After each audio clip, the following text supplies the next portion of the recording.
Más que libros, un viaje fascinante a través de la imaginación. Hace unos años, Isaac Newton dijo que construimos demasiados muros y no suficientes puentes. No obstante, pienso que los seres humanos podemos construir puentes por medio de las emociones, la imaginación y el recuerdo.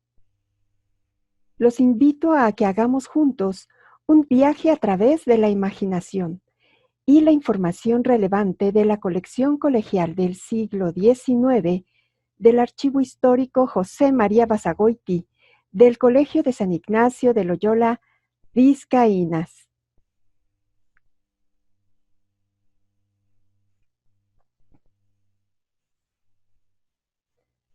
Los patios, los pasillos y los lugares que son habitados por las colegialas albergan a mujeres un tanto cuanto intranquilas.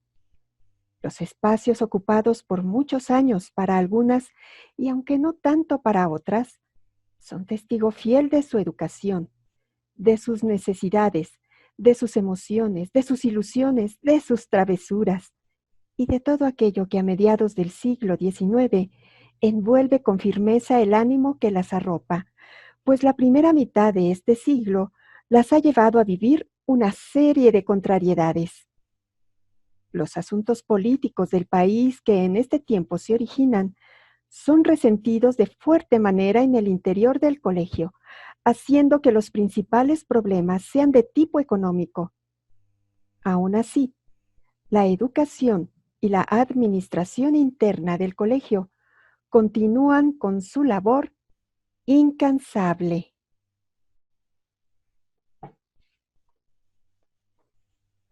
La segunda mitad del siglo XIX marcó para ellas un suceso importante, mismo que las tenía un tanto asustadas, pues temían el cierre del colegio. Era el año en el que se publicaban las leyes de reforma de Juárez, que indicaban la desaparición de todas aquellas instituciones religiosas y cofradías. Con las leyes de reforma quedó suprimida oficialmente la cofradía de Nuestra Señora de Aránzazu. Sin embargo, Melchor Ocampo salvó al colegio, pues el 6 de enero de 1861 dictó una disposición ordenando que el colegio fuera considerado como secular y no como eclesiástico. Desaparecía la cofradía, pero era sustituida por una junta directiva. Al mismo tiempo, el colegio cambió el nombre de Colegio Nacional de San Ignacio de Loyola por el de Colegio de la Paz. Las mujeres convivían como una familia en sus viviendas, que contaban con estancia, dormitorio y cocina. La primera de vivienda, como así era llamada a la mujer encargada de administrarla, era también llamada nanita por las niñas que tenía a su cuidado, cuyo máximo era de 10 niñas y mínimo de 4. La misión de las nanitas, además de administrar, era enseñarles las labores y el buen manejo de un hogar. A la par de los trabajos mujeriles, las niñas eran instruidas con materias que desarrollaban sus capacidades intelectuales. El método lancasteriano fue adoptado como el sistema de enseñanza a partir de 1844 y en 1875 bajo el sistema simultáneo. El primero, promovido por José María Lacunza, quien fue importante pilar para el desarrollo cultural de las colegialas, y el segundo, por Antonio Casilla. Los diversos reglamentos del colegio nos revelan las materias que se impartían en el siglo XIX: escritura, lectura, gramática castellana, aritmética, geografía universal y de México, doctrina cristiana, historia sagrada, música, dibujo, bordados, caligrafía, ortografía y geometría.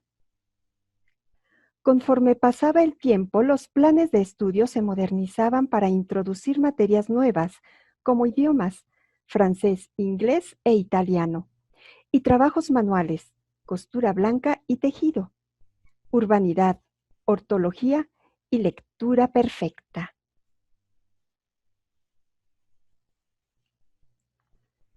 Corría el año de 1875 y las autoridades del colegio reconocían la importancia que tenían las horas de estudio, por lo que las alumnas se aplicaban con gran empeño a repasar las lecturas de Historia de México. En las clases, las alumnas se entregaban a su formación con los libros de texto de Antonio García Cubas y Manuel Paino, utilizados también en las escuelas oficiales. Para 1876 se inauguró la clase de gimnasia, que sería obligatoria para todas las niñas menores de 21 años. Con ello, se trataba de dar una educación integral en que se desarrollase tanto el cuerpo como la inteligencia.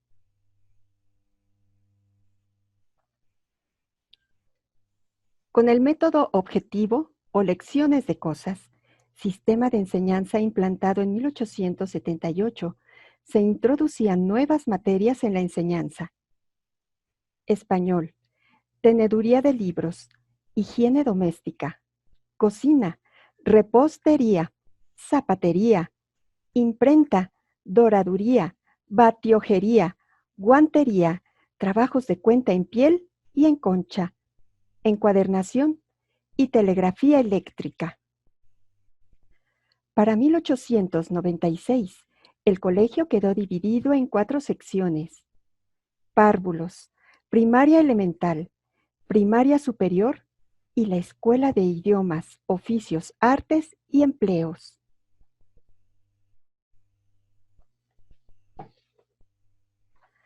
A finales del siglo XIX y en los inicios del que le sigue, la Escuela de Idiomas, Oficios, Artes y Empleos, mejor conocida a lo largo de este periodo como clases especiales, permitían adquirir un título, a la par de honroso, de indiscutible valor práctico.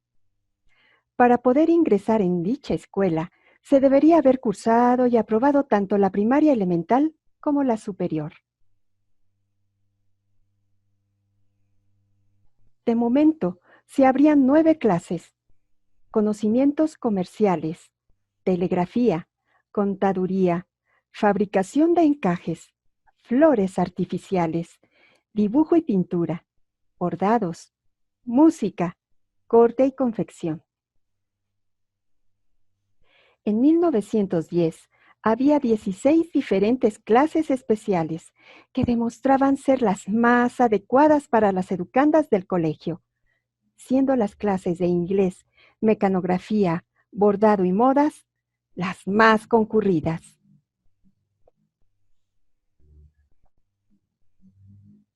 En su formación académica y de labores, las mujeres debían adaptarse a horarios estrictos. Se levantaban a las 5 de la mañana para hacer su aseo personal y de camas. Asistían a misa después de las 6:30. Finalizaban su desayuno a las 7:30 y desde esta hora hasta las 11 tomaban clases de aritmética, gramática, lectura y escritura. De 11 a 11:45 almorzaban. De 11:45 a 4 de la tarde tomaban clases de costura, dibujo, lectura de moral y de urbanidad. Y de 5:30 a 9 de la noche era tiempo para el estudio. Tomaban su chocolate a las 9 y a las 10, silencio. Imaginemos a las alumnas entre clase y clase con el ir y venir de novelas, de libros de poesía, de manuales de higiene como las nociones elementales de higiene de Luis E. Ruiz, del año 1898. Podemos fantasear en torno a sus horas de estudio, viéndolas hacer cálculos y repasar matemáticas con el Tratado de Geometría Elemental de Manuel María Contreras de 1891. Algunas otras instruyéndose con la conquista de México de Prescott del año 1877. Para complementar los conocimientos de las labores domésticas, podemos visualizarlas buscando en el libro de Mademoiselle Rose la receta del corazón a la parrilla, o en agradecimiento a su nanita, la elaboración de un rico postre de manzanas al estilo de Normandía. ¿O qué tal? La lectura de un buen libro en francés, mientras disfrutaban del chocolate por la noche antes de hacer silencio en punto de las 10.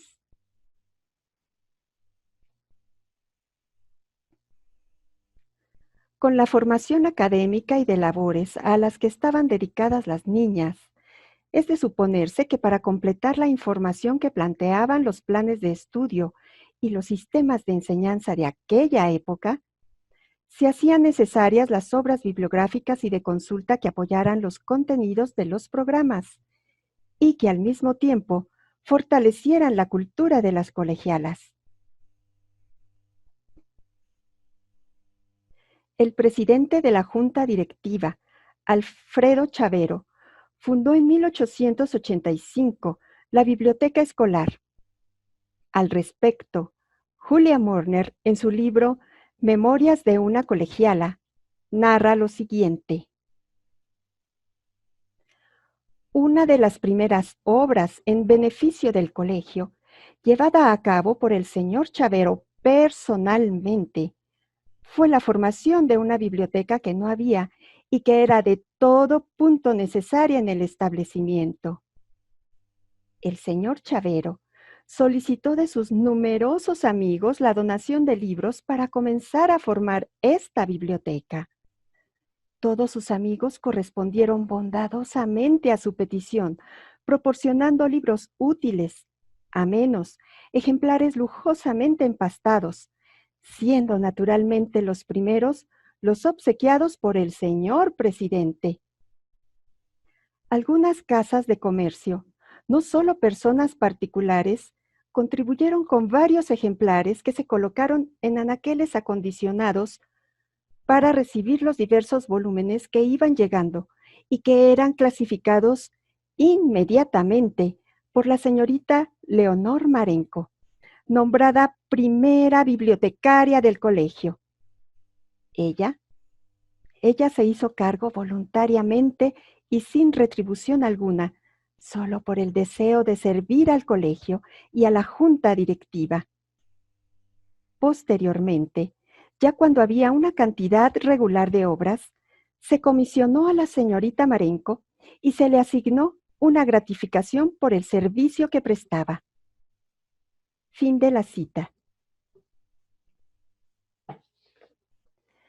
En los documentos del Archivo Histórico José María Basagoiti se encuentran las evidencias sobre los libros con los que las alumnas trabajaban en sus clases. Historia Universal de Durny, Enseñanza Elemental, Guía Teórico-Práctica para la Instrucción Primaria de Manuel Guillé. Método para aprender inglés de Lehmann. República Mexicana de García Cubas y La Historia de México de Julio Zárate. De estos 5 títulos, los 2 últimos aún los podemos encontrar en la colección colegial del siglo XIX.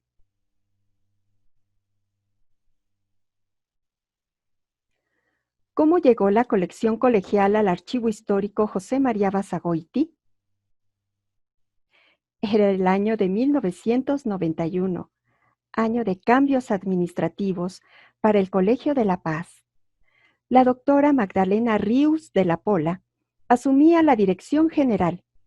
Entre los muchos programas iniciados a su llegada, como prioridad, se enfocaba a los documentos del archivo histórico, a sus obras bibliográficas y a todo aquello que se relacionaba con el impulso histórico, por preservar los espacios, los objetos, la memoria institucional enlazada directamente con los procesos nacionales e interculturales. La doctora Magdalena Ríos se dio a la tarea de dar la debida atención a la biblioteca escolar y a finales de 1991, la bibliotecóloga se percató de que los libros se encontraban ordenados físicamente por el número de adquisición y no por la clasificación. Al vaciar las vitrinas para reacomodar por dicha clasificación los aproximadamente 7,000 libros, se percató de que en el acervo había una colección que era de todo necesario rescatar, por no pertenecer a las necesidades académicas y educativas de la comunidad vizcaína de finales del siglo XX. De esta manera, la doctora Rius, junto con la doctora Josefina Muriel, quien en aquellos momentos era la directora del archivo histórico, se dieron a la tarea de trasladar de manera casi inmediata los libros del siglo XIX y algunos otros de inicios del XX. La bibliotecóloga se aplicó en hacer la separación de los libros en cuestión y de elaborar una lista bibliográfica con los datos mínimos, pues ante la curiosidad de profesores y alumnos se hacía necesario un traspaso ágil y a corto plazo. De esta manera, la colección colegial, compuesta en su mayoría por libros impresos en el siglo XIX, llegó al archivo histórico a inicios de 1992, junto con una lista de datos bibliográficos que la describía. Entre los alumnos había sorpresa y para algunos otros regocijo. Para aquellos, porque el acomodo de los libros usado por algunos años se encontraba un tanto cuanto descompuesto. Aún no sabían que el orden ideal para una biblioteca era por la clasificación. Y para quienes estos cambios les causaba alegría, era porque la salida de libros que no contenían información actual representaba la posible adquisición de ejemplares cuyos contenidos reflejaran las necesidades académicas y de información de los niños y jóvenes que integraban las generaciones de la década de los 90 del siglo XX. A propósito, les comparto la siguiente anécdota. Una alumna de sexto grado de preparatoria, quien en ese entonces y al darse cuenta de que los libros del siglo XIX se los llevaban a otro espacio, hizo el siguiente comentario. Me da gusto que estos libros sean organizados en otro lugar. Imagínese, le dice a la bibliotecóloga. Hace poco busqué en uno de los libros de esta biblioteca a uno de los planetas para hacer una tarea. ¿Y cuál fue mi sorpresa que en el libro que ubiqué para investigar, ese planeta aún no aparecía? Yo creo que era un libro de estos, que son de otro siglo.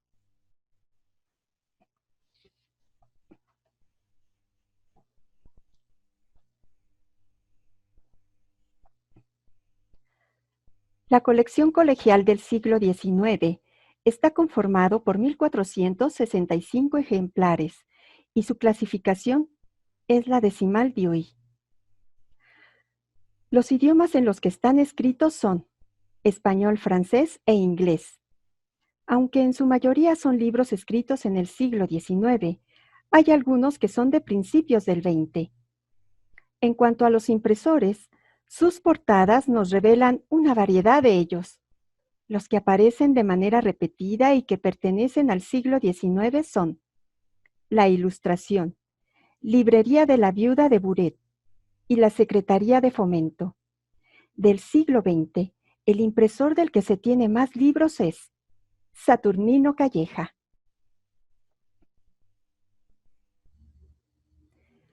Al hacer un comparativo entre las clasificaciones de la colección colegial del siglo XIX, se observa que en su mayoría la componen libros referentes a la literatura y a la retórica. Al revisar los títulos de esta clasificación, se concluye que las mujeres del siglo que nos ocupa se entregaron en sus horas de estudio a leer novelas en español, en inglés o en francés, lecturas mexicanas, de aventuras, románticas o poesía. En segundo término, aparecen libros relacionados con la geografía e historia. Algunos de los temas que encontramos entre los libros son descripción y viajes en diversos países, episodios nacionales, historia de México y universal, biografías, estudio y enseñanza de la historia y de la geografía. Los reglamentos y los programas encontrados en el Archivo Histórico José María Basagoiti avalan esta observación con los temas que proponen para la enseñanza de las niñas.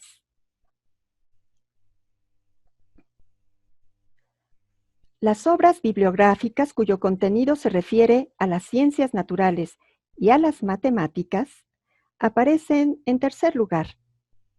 Algunos de sus temas que se aprecian entre estos títulos son aritmética, geometría, historia natural, física, química, astronomía, insectos y animales. Por cierto, la importancia que a los cálculos matemáticos se le dio como materia necesaria para las mujeres se puede apreciar incluso desde 1803, cuando con 500 alumnas y con 11 materias se impartían números árabes y romanos, signos de abreviatura, contar y operaciones aritméticas.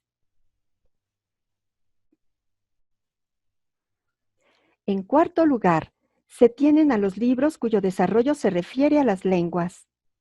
Se debe recordar que en los reglamentos de finales del siglo XIX se incluyeron como materias nuevas el aprendizaje del francés, del inglés y del italiano. Los idiomas en los que están escritos los libros que conforman esta colección son precisamente estos, salvo el italiano, del que no se tiene evidencia bibliográfica alguna.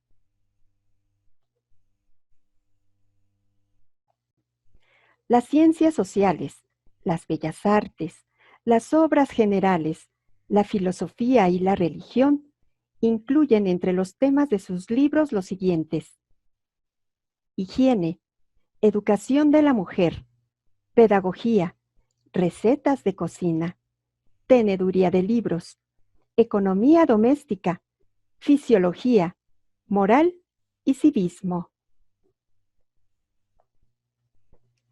Por cierto, es necesario recordar que uno de los temas más asistidos por el gusto de las damas era el de las modas, que tuvo a sus mayores representantes a títulos como la moda elegante.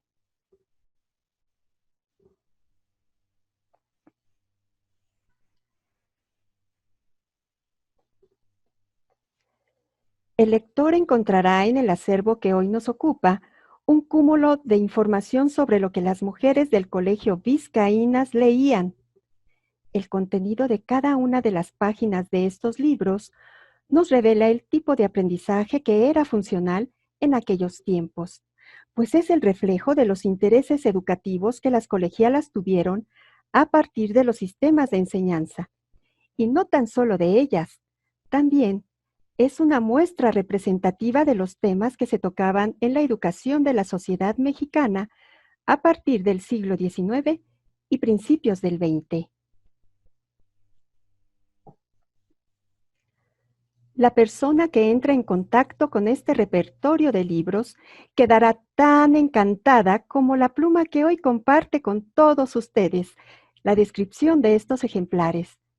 Quedará fascinada con sus portadas, con sus encuadernaciones, con el diseño de sus ilustraciones, con el lenguaje proyectado a través de cada contexto, de sus signos y de sus símbolos, así como los temas manejados en sus contenidos.